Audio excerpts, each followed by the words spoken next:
Sürmegen, жақсылықты білмеген бір жігітпен сөйлестім, шығып келген түрмеден.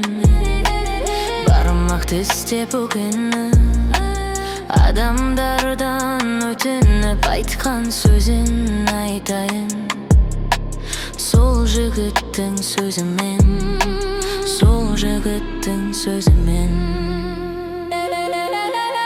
Әке шешем жетелер, бала кезден әлпеште, қанаттыға қақтырмай, тұмсықтыға шоқтырмай, еркелетіп өсірген.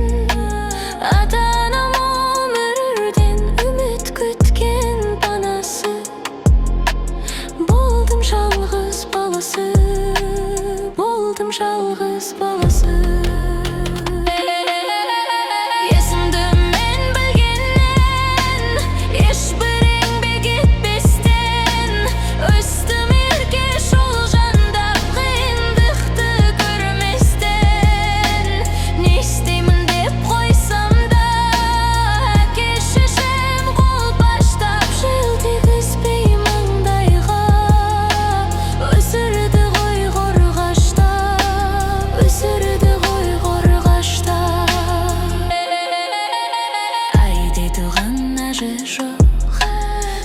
Дейтіған қожа жоқ, болмаған соң өзіме қарамастан өзгеге білгенімді істедім, ешкімге де көнбедім, ойланбастан ісіме өз өзімді жөн көрдім, өз өзімді жөн көрдім.